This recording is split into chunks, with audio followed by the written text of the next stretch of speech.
Okay, so first off, thank you for all of your help so far. It's been really cool. Um, so this video is to discuss my injuries. First, my shoulder injury. It's the right shoulder here in about 2012, 2013. I had a partial tear in my supraspinatus tendon. This happened while I was doing wide grip behind the neck overhead press. Realized this was a terrible move, obviously.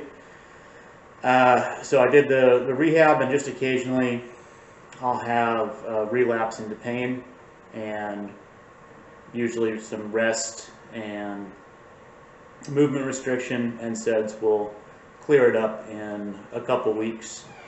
The pain itself is the front of the shoulder, kind of beneath the muscle in the front or lateral part of the shoulder capsule, and movements that hurt. Of course, this is kind of on a spectrum depending on how bad the flare is. Usually it's kind of this small movement right here.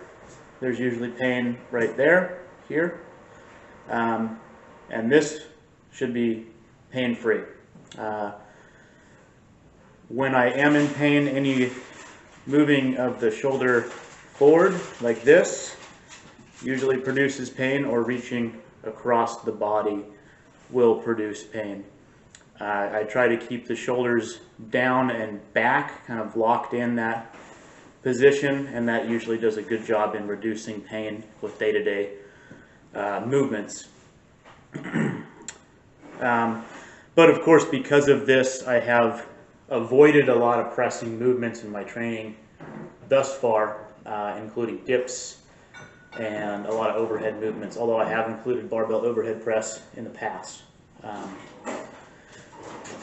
So moving on to the wrist, it's my left wrist. Again, both these injuries are improving well, and I think it was a sprain. I don't have a cause for what started the pain, but initially the pain began global across this whole joint, and then localized to this aspect here, where the radius connects. So really any movement of the wrist joint would cause pain.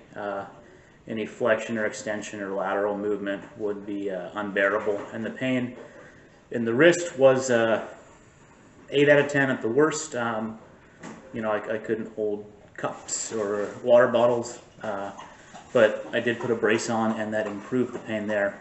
Currently, today, the wrist pain is 1 or 1/2. It's feeling pretty good, and the shoulder pain is a 1 as well. But I hope that provides some insight to you, and thanks again. So I thought it worth mentioning what I have continued to do for shoulder rehab and kind of built into my daily routine. So I do a lot of band pull-aparts, upper back band work, and a lot of bottoms-up kettlebell presses from kneeling position, standing position, from a kind of a V-sit position, and that's how I got into using kettlebells. I also do a lot of Turkish get-ups. So moving forward with programming, I would like to keep a lot of the kettlebell work that I do, especially for shoulder health, in the program as well.